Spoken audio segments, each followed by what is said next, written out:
Good evening, everyone. Okay, so you can hear me well. Then I will start the lecture today.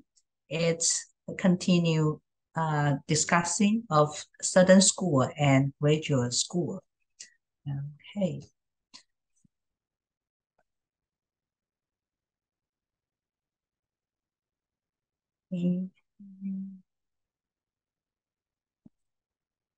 So the slides, the picture that I put on the first slide is a monk sweeping the floor. So in Buddha's time, there was a monk who is very slow in learning. And the Buddha taught him a gatha, a verse, that while he was sweeping the floor and he can recite the verse. The meaning of the verse is, I sweep the floor, I sweep the floor, I sweep the dust in my mind. Okay? And so by doing so day after day, and this monk later also got enlightenment. So his enlightenment is not a certain enlightenment. It's through his daily practice of sweeping the floor and at the same time reciting the verse that the Buddha taught him. So this is basically what we understand about the practice, okay, in Buddha's time for a slow learner like this monk. And there may be other monks who is very fast in getting the idea of the Buddha's teaching, and just upon hearing the Buddha's teaching for the first time, and sometimes by just seeing the Buddha, the compassion of the Buddha in treating other people. And this kind of student can get enlightenment immediately, very fast. So that depends on what kind of student that there is when in Buddha's time. And I think it also applies to the modern time, that we as Buddha's students, and sometimes we get the idea of the Buddha's teaching very fast, and sometimes we have to wait for a long time after pondering, discussing with others, and then meditating on the meaning of the Buddha's teaching for some time, and also applying the teaching in our daily life. And then we got the realization of his teaching. Okay, so today we are going to further to discuss about the teaching, the practice, and the enlightenment. Okay, so at the very beginning, Venerable Master Xing Yun brings the topic of impermanence and permanence. So we all know that in Buddha's teaching, it says that there is permanence, impermanence, okay, in everything we experience or we see, or in all the phenomena. Okay, but why that Huineng, it says that Buddha nature is impermanent and the differentiating mind is permanent. So I make the color of differentiating mind green color, so that it's a term that we may be familiar with in Chinese as 分别心. Okay, so usually we say that 分别心, okay, this is speaking from the daily Dharma, okay, that all the ordinary people, that we discriminate A from B, right? And so this is based on the mind that we don't understand the reality of life. And while Buddha nature is something that based on that, we get enlightenment. So this is quite opposite of two things, that Buddha nature should be permanent and differentiating mind should be impermanent. But why did Master Wei say it in the opposite way? So we have to meditate on that. Okay? We have to understand that that ultimately that all the dharmas, they are not in opposing to each other. Okay. And so if we realize that impermanence is permanence, and this one moment is Buddha nature, okay? If we can understand and realize this, then of course we can say that Buddha nature is impermanent, because see the red line that I put it down below, realizing that impermanence is permanence. Okay? It sounds like a play around the words, but we got caught in language like this. And because we got caught up in language, and therefore the way we think also got confined by the language, so that we cannot think out of the box. Okay. So this is because we live in the Dharma of duality, that when we say there is white color, and then the opposite of white is black color, right? So in this picture, I put you, one is a human being, and the other, okay, is a robot, or you can say that it's a robot out of AI technology. So nowadays, people are discussing about the threat of using AI, of developing AI. And it seems that AI now becomes a competitor of we human beings. So we don't know where the high tech, the technology will take the human civilization to. We don't know. And what if when AI outsmart we human beings, and what kind of world would that be? And will human beings become slave to the AIs? We don't know. We creator of AI may one day become subject to the AI. So people nowadays discuss a lot about the fear, the phobia of the development of AI technology. But how about if we look at this from the Buddhist perspective, that we are always living in the world of duality, and why things must be opposing to one another. Okay, why?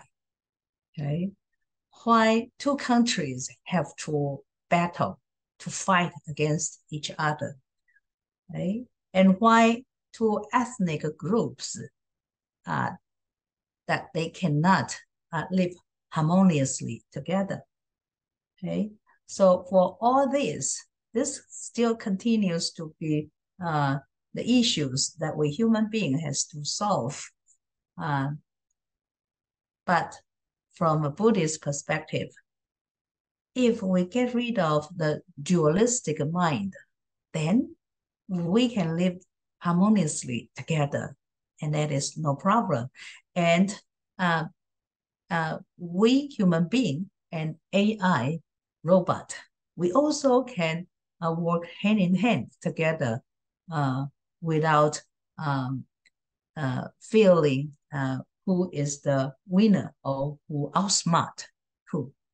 So this is that we don't have enough wisdom to see, okay, to raise ourselves, to elevate, okay, ourselves to a higher position, to see what's going on at the current stage of development of AI.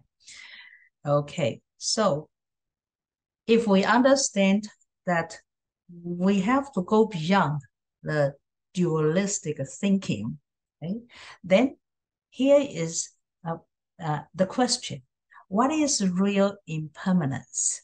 Okay? In the text, okay, Venerable Master Xi Yun says that we can come to know the intrinsic nature of all phenomena by seeing our own intrinsic nature. Okay? So this responds to what the FoGuangHuB Sutra says, that the world is a projection of our inner mind. Okay? So because it is the world is seen by our own intrinsic nature. Okay? So we will know the intrinsic nature of the world. Here it says all phenomena. Okay? And so therefore it leads to the conclusion, permanence is impermanence, and that is real impermanence. So here is the formula. A is not A, and this is real A. Okay? So we should be very familiar with this if you have read Diamond Sutra. So it further discusses about there are two kinds of impermanence. The first kind is impermanence of thought after thought. Okay, so we experience this every day. Okay, that there's arise one thought, and then very soon it will be replaced by another thought, and we easily caught this when we do a sitting meditation, right? So we call it monkey mind. But in Buddhism, we say that this is the law of impermanence of thought after thought. Okay? And another kind of impermanence is cyclical impermanence. So it is in round shape. It is not linear. It's cyclical. So what are these? So let's talk about the first kind of impermanence, the impermanence of thought after thought, right? And so in all the phenomena that we experience in this world, we see the phenomena starting from its formation, and it will stay for a certain period of time. So we call it abiding, and then it will deteriorating, decay. Then it will disappear, extinction. Okay? So for the phenomena, the mountains, the rivers, the trees, okay, the earth, okay, all this, they follow this rule of impermanence. And when we apply the impermanence to the universe, it follows this. And our thinking is the same. Okay? It arises when we meditate.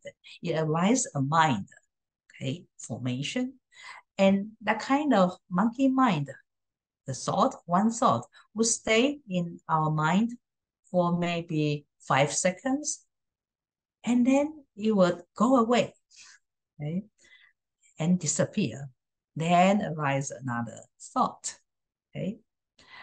And that kind of impermanence also applies to the life, a process of we human beings, starting from birth, and we are aging, and we experience sickness and death. Okay? So the process of human life and the process of the phenomena in the world, it goes similar. It proceeds similar kinds of proceedings. Okay, so that is the first kind of impermanence. The second kind of impermanence is cyclical impermanence. And what is that? Right? So it says that permanence must be experienced from within impermanence, and Bodhi must be realized within affliction. So these are two opposite things, but if you want to know A, then you have to experience the opposite of that A. Okay? So Bodhi must be realized within affliction. And affliction is, the Bodhi is liberation, free of affliction. See? So two very opposite things, but they coexist, okay, together. You have to experience one, okay, which is within you. Okay, can you imagine that? So we often say that I want to become a Buddha. So where can I find that Buddha? Okay, and the Buddha is to be realized within this ordinary human body. Okay, so this is how we can apply this to our life experience. So give another example that we do the cooking. So in a monastery, only a very small group of people that they cook for many people. Say, for example, on the right-hand side, we only see about 6 persons, but they may have to cook for about 600 of people in a monastery. So they have to work very hard. So see the left-hand side, okay? They have to cut the vegetables, okay, and then do something very delicate. And only this group of people, they are preparing, and they have to be very mindful to make delicious dishes. And working hard is what they are experiencing when the photo were taken. Okay? And the result of their hard work will be joy in seeing how people appreciate their cooking. Okay? So without hard work, then they cannot experience the joy in seeing the result that people praise them, their delicious dishes. Okay, so like that, you can give examples in your daily life. Okay, so knowing all this about the non-dual thinking, okay, and how to apply that in our practice, then we are ready, okay, to discuss about the argument, okay, about the Northern School and the Southern School of Chan. Okay. And actually, both schools, okay, the Huineng Chan and Shen Xiu Chan, the South and the North Chan School, their argument is who is the orthodox teaching of Chan School. Okay? Because if you can prove your teaching is the orthodox teaching of the Chan School, then they can designate who would be the 7th patriarch of Chan School. So while we are saying Master Huineng is the 6th patriarch, okay, of Chan School, but they are also in that time period, there are also people saying that Shen Xiu, Master Shen Xiu, is the 6th patriarch of Chan School because Master Shen Xiu also is a disciple of the 5th patriarch Hongren. And not to mention that Master Shen Xiu was respected by the emperor, and he became the national master of Guoshi, and he a teacher, a Buddhist master to the emperors. Okay? And that is regarded as a very high position in those days. So if both, right, if both Master Huineng and Master Shen Xiu were regarded as the 6th patriarch, then who can be the seventh patriarch of Chan? And that is the question. So it is said that Master Huineng and Master Shen Xiu, they are good friends. They respect each other. And it is their disciples who are competing with each other, okay? Because they want to come up with a seventh patriarch in their community. Okay, so here is the discussion. Okay? It is said that the Dharma needs not be differentiated into southern or regional. Okay? This is a way to stop the argument, the debate, and saying that actually the Buddha's teaching, the truth, it need not to be differentiated into whether it is southern school or graduate school. Okay? And it is because to practice Chan, that will lead you to recognize your inherent mind, which is inbuilt in yourself. And when you practice Chan, you will see your intrinsic nature. Okay? And both will lead you to become perfect in your practice. Okay? So you don't have to argue whose teaching is the authentic, the orthodox teaching of Chan school. However, both parties, both communities, Huineng's community and Shen Xiu's communities, they still fighting, verbally fighting against each other. And so let's see, Huineng was criticized in those days as an illiterate, because in Platform Sutra, it says that he is illiterate. Okay? He got no certificate from school. And he was criticized as not knowing how to speak the Dharma. Because if you are illiterate, you cannot study the sutras. So of course, you cannot preach the Dharma. And how can you be regarded as a patriarch? Okay? And because Huineng advocate certain enlightenment, and it seems that you don't need to practice and you can get certain enlightenment. So people criticize him as having no practice. And also they said that he didn't know how to get things done. Okay? So all this, we can say that from our point of view now, we can see that there was nothing but a power struggle between the South and the North. And some people may argue, may wonder and doubt why in the Buddhist community, we all have to focus on our spiritual cultivation. And why is there a power struggle? Okay, what is the need of having a power struggle to defeat the other party, the other community?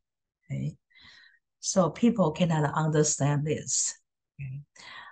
But this is from the perspective from the modern times. The thing about in those days, those communities, they are, of course, there are some enlightened disciples, okay, of the Buddha, but there are also some who are not yet there. So they're still seeing the worldly things as very important. Say, for example, the fame. Okay?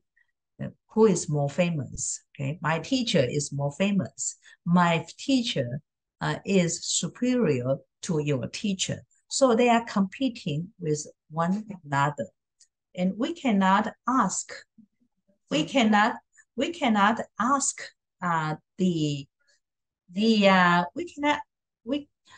really don't know how to solve the problem in those days, because it is so real, so imminent need that they need to get something they attach to. Okay? So we cannot judge this from the a fully enlightenment person's perspective, because we are still ordinary human beings. So there is power struggle in all kinds of communities. So we have to accept it, that even in a Buddhist community, there are power struggles, okay, more or less. And so by reading this, and then I think about our master, Venerable Master Xing Yun. He often, in his biography, he described what he has experienced when he was young and when he has not yet established FoGuangHuB. He has no monastery of his own. He has no disciples of his own. And then he was a single monk, and he has to work in other masters' monastery. So in another word, put it frankly, that he has what we call no power, okay? No say. But still, he wants to do something for Buddhism, and he has to overcome all the obstacles that can come to him. Okay? And of course, he has to face the so-called power struggle in two different parties or in multiple different parties. Okay? And so when I see what Master Huineng was criticized, and then I think about our master, who also experienced similar kind of thing, but you have to understand that it is human to have this. But I think when Venerable Master Xing Yun was young, he also suffered a lot from this unfair treatment, okay, about him. But still, he endured it. And so therefore, later, he became a great master. And so it also applies what we have just mentioned, that you find bodhi, okay, in your afflictions. And Venerable Master Xing Yun also found his enlightenment from the hardship that he has experienced in those old days, that when he has no monastery of his own. Okay. And then, so that is a saying, when you ask, then what would you choose? Okay, which is better? Okay, a tree, just like when you see in this picture. Okay, on the right hand side is a tree that you can see the leaves, and there's another tree that there is no leaves. And so which one will you choose? Okay? We want to choose a tree with leaves, okay? A tree that is flourishing. But when it was asked to a master, then the master says that if he were to answer the question, which one to choose, then he would say that let the one that is flourishing, flourish, and let the one that is withering, wither. Okay? Meaning that in our daily life, whatever comes to us, okay, a bad guy come to us, scolding us, okay, whatever we do, and we just cannot win his heart. He just keep on scolding us, keep on blaming us. It's our fault. So let that person be that person. Okay. And if another person come to us and praise us and supporting us, doing a lot of things that help us succeed in our career, and let that person be a good person, and then we accept the person in our community. Actually, both we have to accept. This is the reality in our daily life. In a family, you will find my elder brother always support me. My younger brother always find me fault. Okay, and that is natural. In workplace, the same. So this is the master's answer to the question, which one will you choose? Okay, and A or B.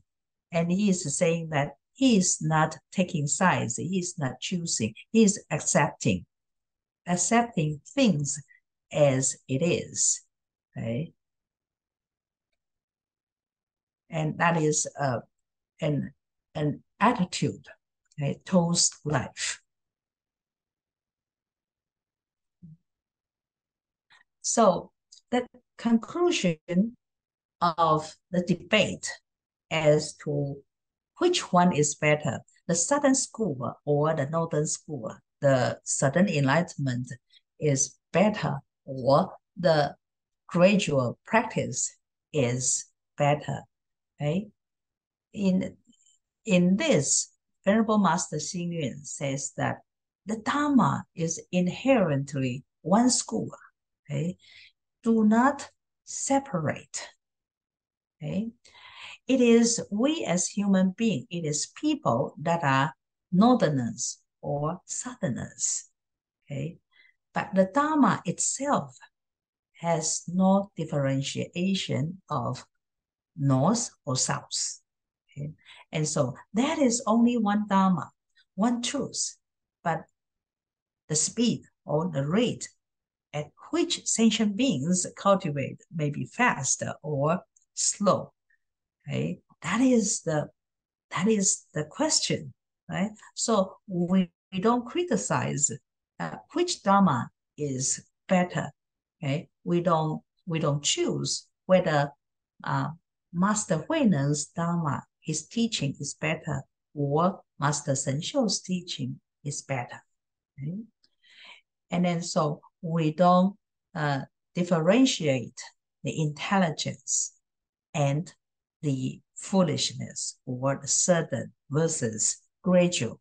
Okay? This is, again, what at the beginning of the class I say, the dualistic thinking. Okay? That Master wants us to get rid of this. Otherwise, you cannot discuss the question of sudden and gradual.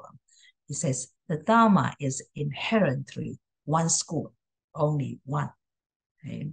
So the difference is that the South emphasizes sudden awakening, the North emphasizes gradual practice. Okay? So when you talk about sudden or gradual, we need to know what both masters, Master Huineng and Master Shen Xiu, was talking about. Okay? So when the famous verse that Shen Xiu made, Wu he says that the body, this human body is the Bodhi tree, and the mind is like the mirror. Okay? And you have to wipe out the dust on the mirror, okay, so that it can get rid of the dust. So this is Master Shen Xiu. So he emphasized you have to clean, okay? You have to purify. You have to do your practice every day so that you can be dust-free. But the Master Huinen's verse is originally, okay, remember, originally, okay, that this body, okay, is not the, what is the verse says? The body by itself, okay, is not a tree, okay, and the mind is not a mirror stand, okay, and originally there is no dust, and why bother doing the mopping, the cleaning of the dust?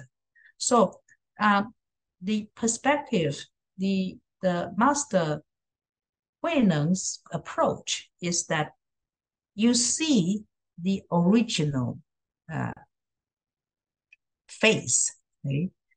The essence of each person. You are pure. You are already a Buddha. Okay? You regard yourself as a Buddha. Okay? And this is your original face. Okay? So therefore, enlightenment is there if you regard yourself as a Buddha. Okay? And so the emphasis is different. Okay? Nothing to do with the final goal. Both will lead us to fully enlightenment. So it is said that we all are attached to the self, the body, the skin, okay, the face, how we look, okay, we attach to ourselves. So in Buddhism, we say that we have to detach, not to attach to this physical body, for example, and through practice and gradually, we are not emphasizing, stressing too much on how we look, okay, the appearance, okay, me, okay, taking this body as me, myself. Through practice, it is easy for us, okay, you will see the development, the progress of our gradually detaching from the emphasis on the appearance of this human body. However, if we can see that this physical appearance is not that important, then we want to go further, to go to a second stage of detaching the Dharma, okay, which is very difficult to practice. Okay? So the things that is visible, okay, tangible, is easy for us to let go, the self. Okay? But the Dharma, it's invisible. Okay? It's in our concept. It's in our mind. So it's not easy to detach the Dharma. And that applies to those two communities, that Huineng's community and Shen Xiu's community. They all learn the Dharma from their own master. Okay? So they become attached to their master's teaching and thinking that this is the only teaching. And then I would exclude the other teachings. Okay? Teachings from other masters, okay, they are not as good as my master's teaching. So this is what happened in those days. And therefore they argue, they debate and argue that their master's teaching is number one and is the authentic teaching. So therefore, our master, Venerable Master Xing Yun, by the end of this chapter, his hope, because he also experienced similar kinds of conditions, just like a Master Huineng.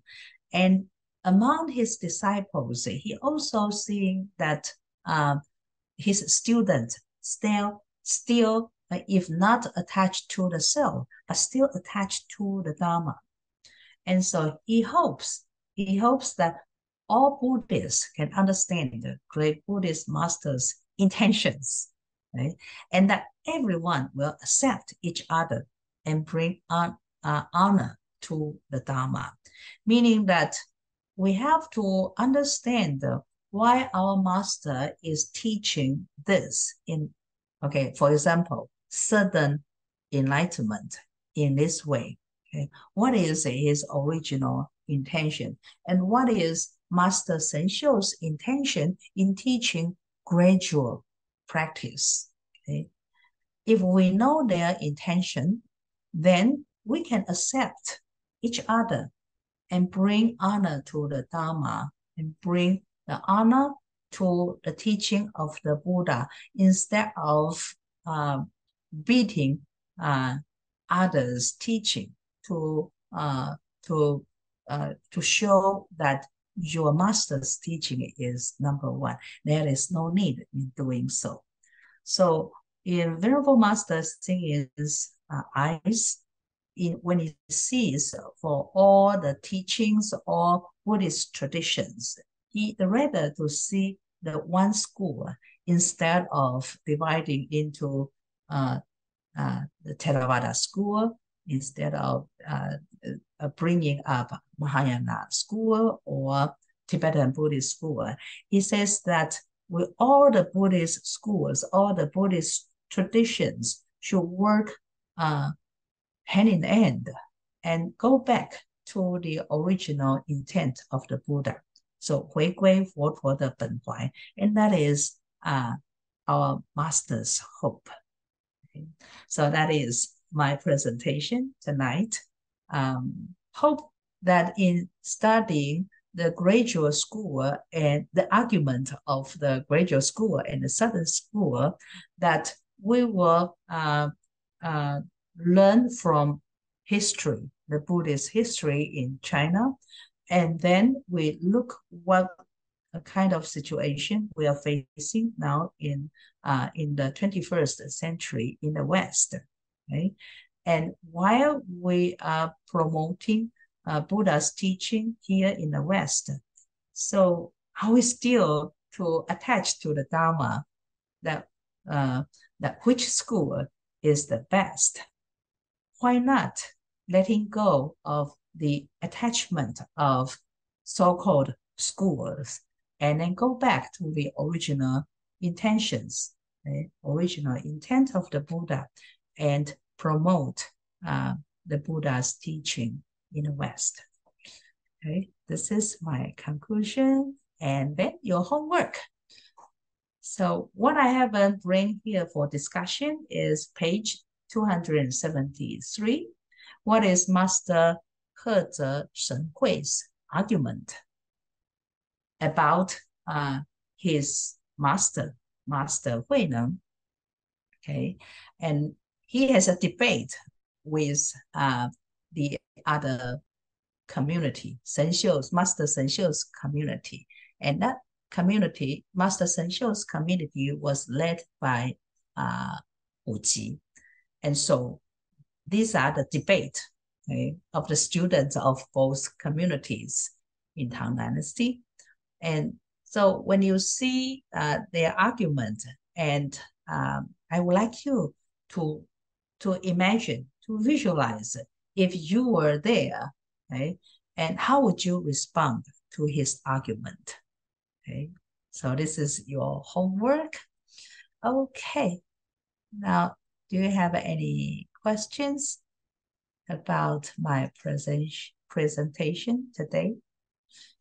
Okay, we have about 14 minutes. Okay, if you keep silent, maybe one by one, I will call your names. Maybe you just tell me what you have learned from my presentation today. Okay, how about Henny? You go ahead. Please unmute yourself. Actually, I have a question. I'm just wondering, isn't it the fifth Patriot Master has already passed the ball to Master Huineng? But why is it at that time they're still arguing which one is the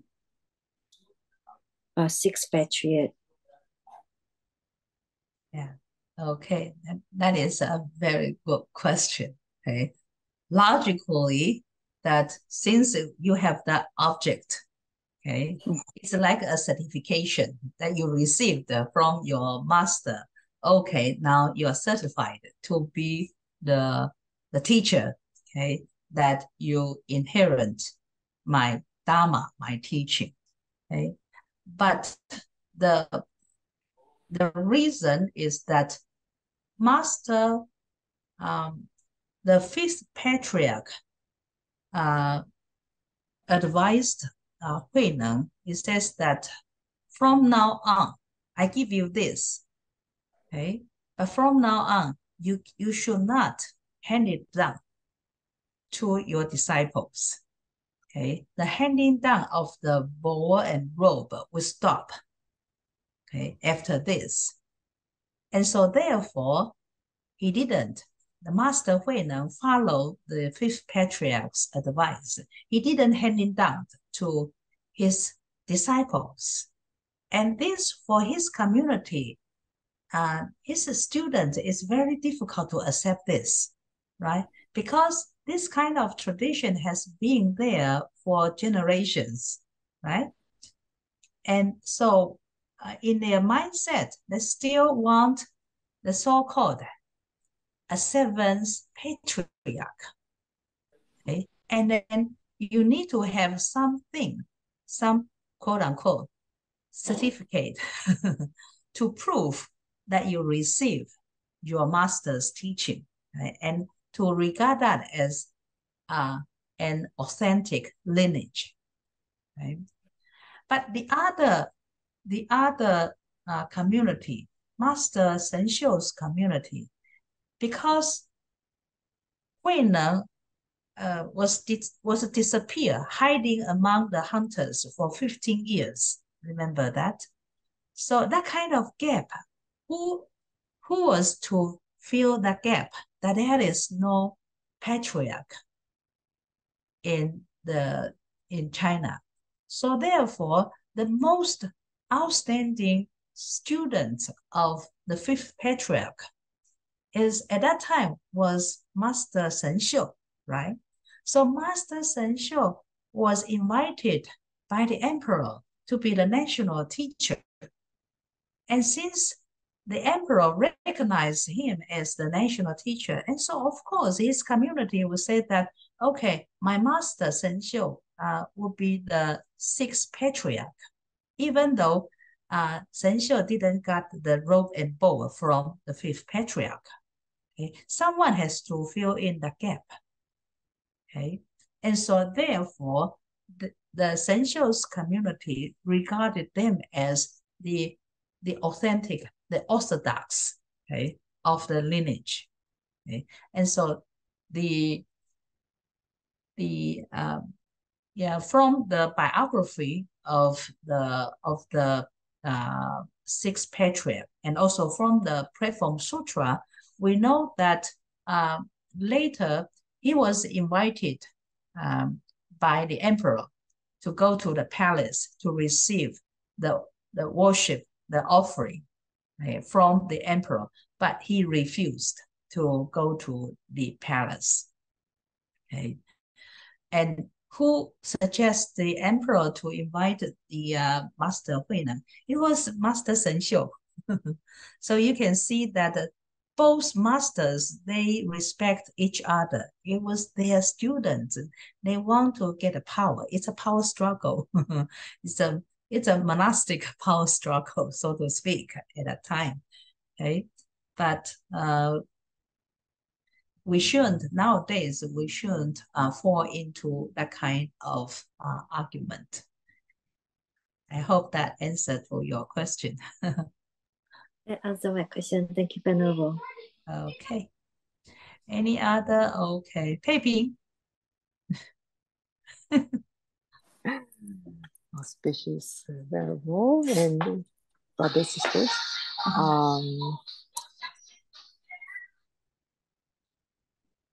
I don't know what I want to say today. I appreciated Venerable's teaching.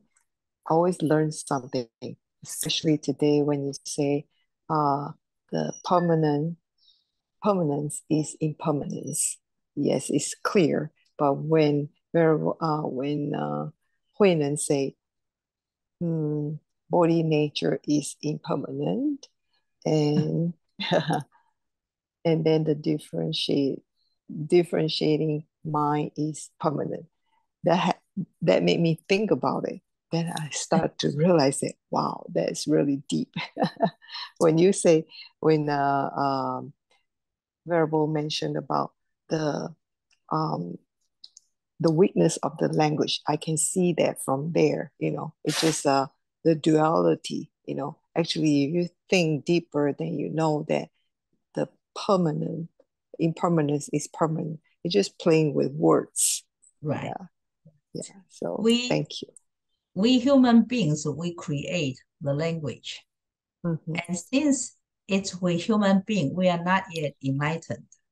Mm-hmm. So the language we create, it is insufficient to describe the state of the fully enlightened being. Okay. So if we rely on language to understand the Buddha, then we will never get there. And that's why it is very important that we, on the one hand, we study the doctrinal teaching, we study the Platform Sutra, but at the same time, we also have to practice, to apply his teaching in our daily life. Okay? So to see A is not A, and that is real A, we actually experience in our temple, for example, we see a devotee who is very diligent in observing the precepts, okay, and take everything 100% seriously, okay, and he would not indulge or mingle himself with other devotees. Purpose is to observe 100% precept, pure. Okay?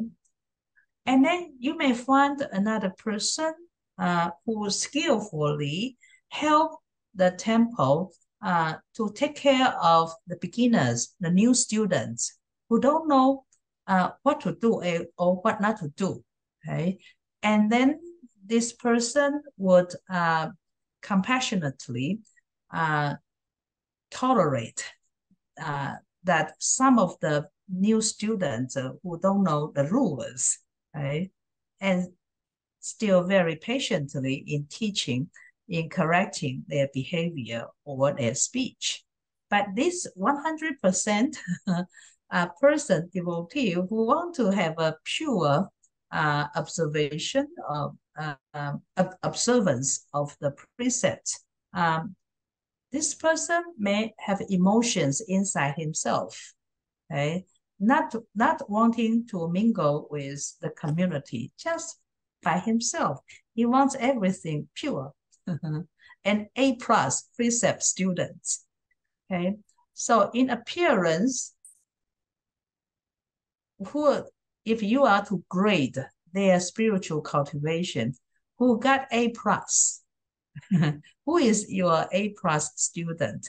The one who, in appearance, pure, okay, or the one who can accept the wrong behavior of the new students, okay, and then maybe in a time where you have to observe noble silence, but because you want to let the beginners to understand the rules, then you break the rules in a certain degree, hoping that the new students can feel at home at the temple. Okay, so A, okay, the A is not A. The A+ precept student is not an A+ precept student.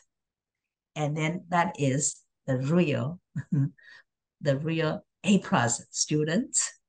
Okay? You see the one who is compassionate, as the real A+ precept student. Okay? But in appearance, he is not an A+ student. Okay? And that is the real. So you see perfect, imperfect, you cannot see from the dual thinking, right? You have to regard all conditions together. And that is That is our task, I think. Yeah, I totally agree. Excellent. Yes. It's so difficult to in a community where it's a mixture of all degrees of different Buddhist students, and then you have to harmonize in this group, and that is why to practice in the public, in a community, is a bigger challenge than do your individual practice. Yeah, I can see the tie between the platform sutra with the diamond sutra, as we go along, and then see a lot of a connection and all that, because Huinan, got awakened from the diamond sutra. So this is wonderful. It's just like two sutra together, and then you just like kind of connect them together. All sutras are interconnected. Yes. Thank you, Okay. Venerable. How about Jiali? Sister Jiali?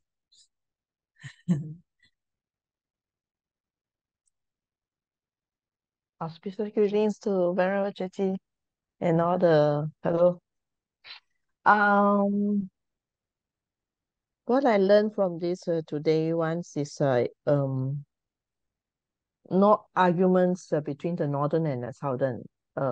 Dharma is just one, and we have to like unity.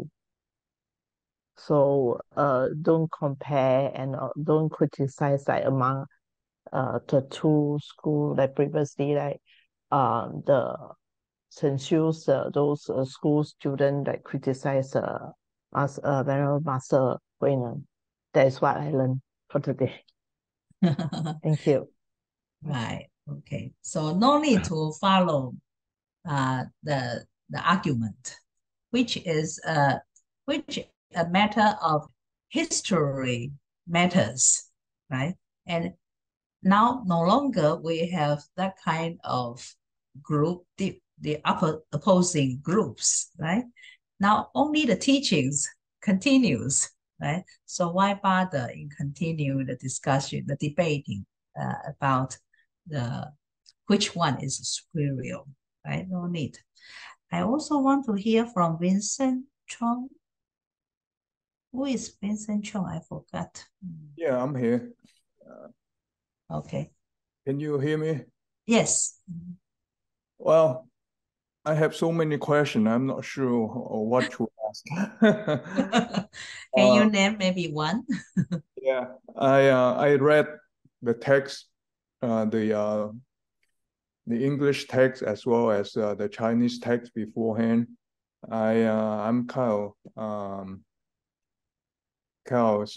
confused about impermanent versus permanence, and so I kind of need to reread the text as well as your lecture later on to understand that completely. Yeah.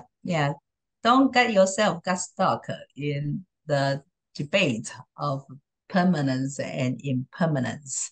Okay. So, sometimes you don't think too much of the opposing vocabularies. Okay. Yeah. And then let go of that. You got the essence, what we call the non-dualistic Dharma. Okay. How about Jennifer from San Diego? Right? The last one. Yes, can you hear me? Good evening, everybody. Yeah. I don't particularly have any questions, but when you were talking about just like Vincent, when you were talking about the permanence is impermanence, it confused me a little bit. Originally, I thought I understood, but when you go through the examples between the Buddhist learners, who one is practicing alone and the other helping the new Buddhist learner, I do understand that analogy based on that, but I I guess because of the language, it's kind of confused me, based on how that is stated. But I think I understand what you're saying, or I understand the meaning behind the language.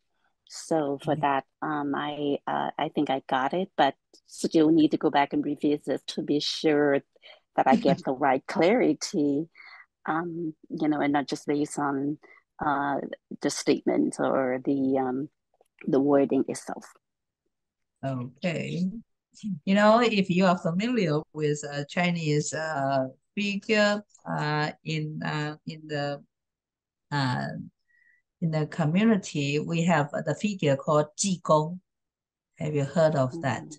So Gong, he is not following what we call the Buddhist rules. He is always outside the box, okay, not disciplined by the by the monastic rule. He drink wine, he eat meat, but he help a lot of people.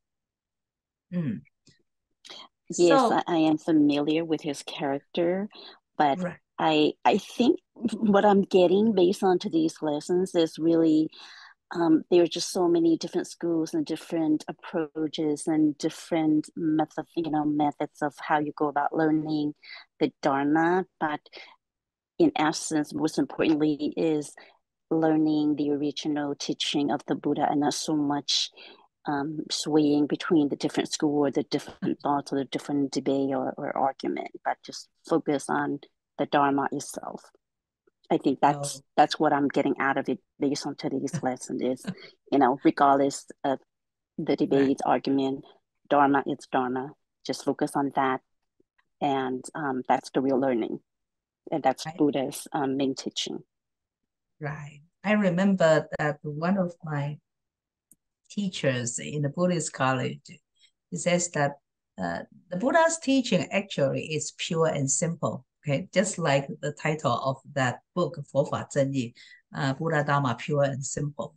It's pure and it's simple. Okay? And it is we, Buddhist students, we make it very complicated because of our mind being very complicated. So I hope that if you remember, keep that in mind, and we will continue the discussion of the Platform Sutra in the following 4 weeks. By the way, I would like to have one of you be the one who give a 5 minutes presentation at the closing ceremony in I think it's December 16th, Saturday. Who would like to take that duty so that you can prepare earlier? It's a 5 minutes presentation. Jennifer, you disappear from the screen. Oh, so sorry. Who would like to take the challenge to present what you learned in this semester about Master Huinan, about the Platform Sutra, and more important is from how Venerable Master Xing, the writer of this book, The Rabbit's Home, what is his perspective in seeing Master Huinan? Right? So this is a very good opportunity for you to go deeper into your study about this book. Who would like? Jennifer or Pei Ping or Henny or Jali or Vincent? Only 5 of you. Vincent, don't go away. Yeah. Vincent, would you I'm here. like? I'm just, yeah. You are the only gentleman here. Do you want to take the challenge? I'm probably the older one too, the oldest one. Did you want to try? Well, I'm not sure. You're not sure. Okay, maybe some others. Henny, you want to try? You probably is the youngest. Did you want to try? 5 minutes, you just need to prepare about 5 slides.